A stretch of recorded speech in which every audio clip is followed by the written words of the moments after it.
सभी आंखें बंद, चश्मा पहना हुआ हो तो चश्मा निकाल लें और बैक और गर्दन को स्ट्रेट रखें।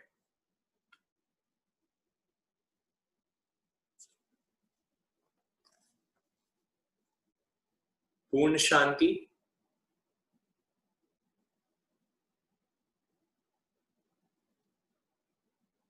Complete awareness. पूरे मन को हल्का छोड़ दें।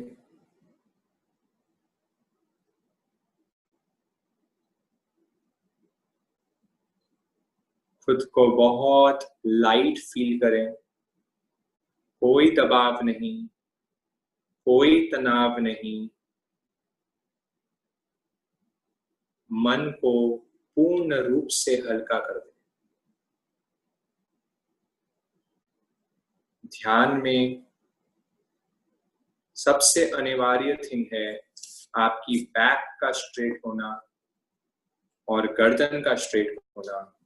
और ट्राई करें कि एक ही आसन को स्थिर करते हुए हम हमारे ध्यान को साधें। जो आज नाभि से ऊपर की बात चली थी, अगर मुझे मेरी एनर्जीज, मेरी प्राण ऊर्जा को ऊर्ध्वगामी बनाना है, ऊपर की ओर ले जाना है, तो मेरी कमर का स्ट्रेट होना बहुत जरूरी है। साधक बनने के लिए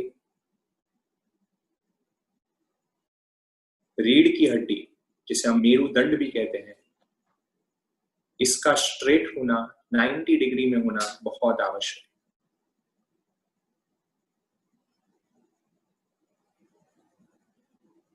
पूरे ध्यान को आती जाती श्वास पे लगा दें। श्वास आ रही है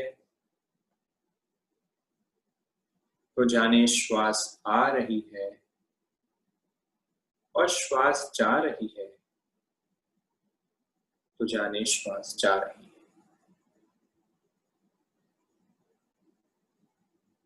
पूरे जागरूकता से, पूरे ध्यान से, पूरे मनोयोग से केवल अपनी दृष्टि को श्वासोश्वास पे लगाए रखें।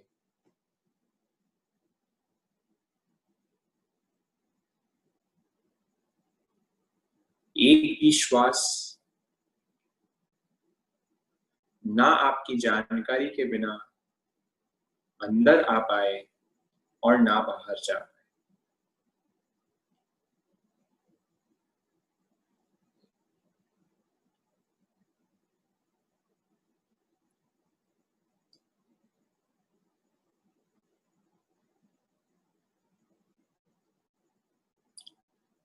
आनंद स्रोत बह रहा, आनंद स्रोत बह रहा, तू क्यों उदास है। अचरज है जल में रह के भी मछली को प्यास है।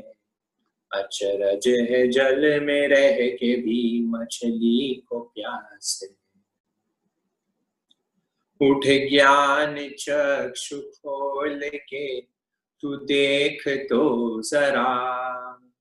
उठ ज्ञान चक्षु खोल के तू देख तो जरा। जिसकी तुझे तलाश है वो तेरे पास है। जिसकी तुझे तलाश है वो तेरे पास है। गन्ने में जो मिठास फूल में सुहास है। गन्ने में जो मिठास फूल में सुहास है। बस उस तरह ही आत्म में परमात्म वास है। बस उस तरह ही आत्म में परमात्म वास है।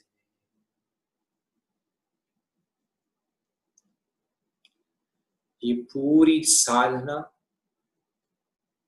आत्मा को महात्मा बनाने की है और वो महात्मा दशा से परमात्मा अवस्था में ले जाने की।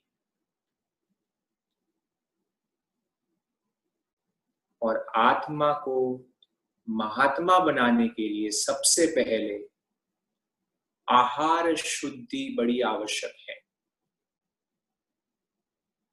जो मैं ग्रहण कर रहा हूं, दिन रात जो खा रहा हूं, अगर वो मेरा नियमित नहीं होगा, सात्विक नहीं होगा, तो मेरी साधना में भी मन नहीं लगने वाला।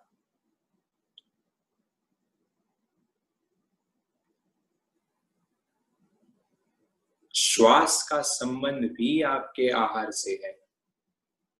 ध्यान का पूरा संबंध आपके आहार से है। ये आपका अनुभव रहा ही होगा कि जब आपने कम खाया हुआ होगा, जब आपकी तपस्या होगी या केवल फ्रूट डाइट पे होंगे, तो आपका मन में जो विचार है, जो संकल्प विकल्प है,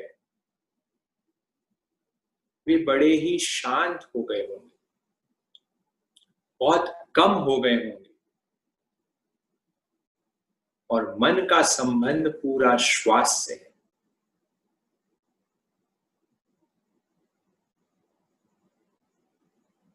अगर आपने राजसिक एवं तामसिक भोजन किया हुआ होगा, उस दिन आप जरूर अपनी श्वास को चेक कर लेना। आपके अनुभव में स्पष्टतः आ जाएगा कि श्वास आज बिगड़ी हुई है, आज तेज हो रही है, आ नहीं रही है।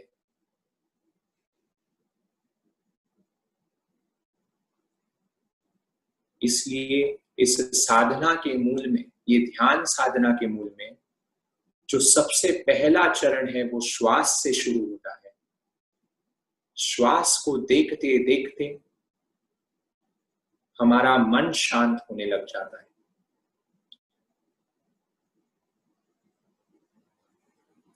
श्वास श्वास को देख के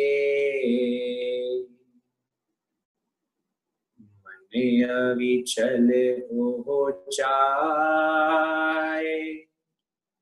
अविचल चित निर्मल बने,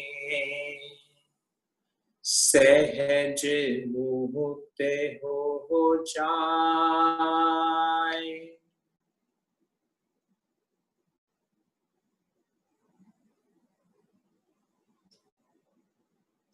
इसलिए पूरे मनोयोग से जैसी भी श्वास आ रही है, बस उस पर दृष्टि बनाए रखें, उसको जानते रहें और देखते रहें।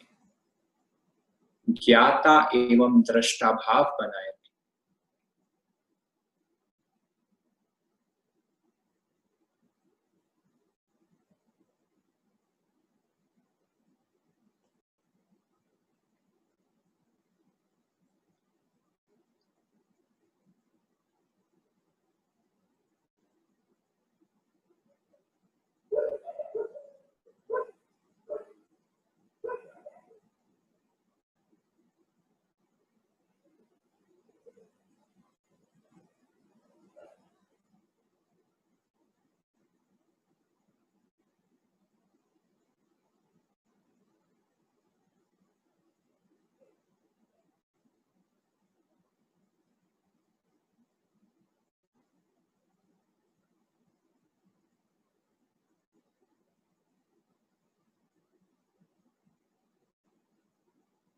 और अब कुछ क्षण के लिए अपना पूरा ध्यान आज्ञा चक्र पे ले जाएं।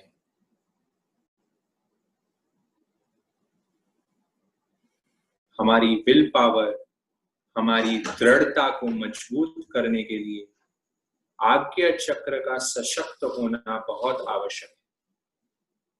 जितना मेरा आज्ञा चक्र मजबूत होगा, ऊर्जावान होगा, मेरे जीवन में दृढ़ता आ पाएगी। इसलिए स्थान को देखें और समता को स्थापित करें और दृढ़ निश्चय लें। जो आज हमने 2 चैलेंजेस दी है,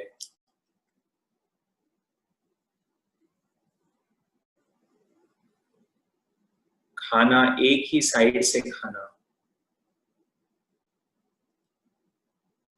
और अपने खाने को अच्छे से देखना, जानकारी लेना अपनी भूख की और उसी अकॉर्डिंग खाना, ओवर ईट नहीं करना, इसका पूरा विशेष दृढ़ता से पालन करेंगे। ये संकल्प है, हम पचकाण नहीं कराते, नियम नहीं कराते, पर जिसको साधना में ग्रो करना है उसे अपनी दृढ़ता को मजबूत करना बहुत आवश्यक है। इसलिए इस आज्ञा चक्र पे स्थित होके कल के लिए अपनी आत्मा को दृढ़ बनाए, स्थिर बनाए कि मैं ये चैलेंज अवश्य एक्सेप्ट करूंगी या करूंगा और पूरी जागरूकता से इसको फॉलो करूंगा।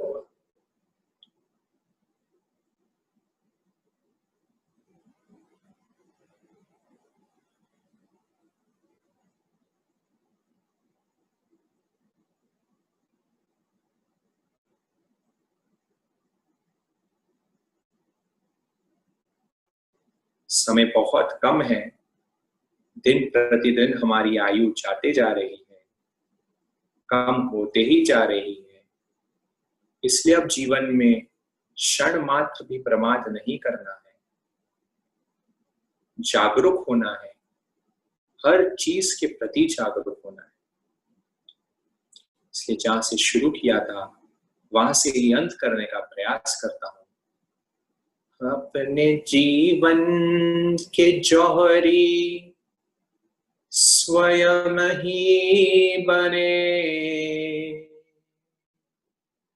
अपने जीवन के जौहरी स्वयं ही बने। क्या पता फिर ये मौका मिले ना मिले, क्या पता फिर ये मौका मिले ना मिले। ये करूं वो करूं कुछ ना मैं कर सका, ये करूं वो करूं कुछ न मैं कर सका। सांस रुकने लगी देखते देखते, सांस थमने लगी देखते देखते। इसलिए अपने जीवन का जौहरी बनना है, एक श्वास को भी प्रमाद में नहीं गुजारना है, आरोग्य, अध्यात्म और फिर अंत में आनंद को प्राप्त करना है। इसी के साथ नमो अरिहंतान। सबका मंगल हो, सबका भला हो, सबका कल्याण हो, सब स्वस्थ रहें, स्वस्थ रहें, स्वस्थ रहें।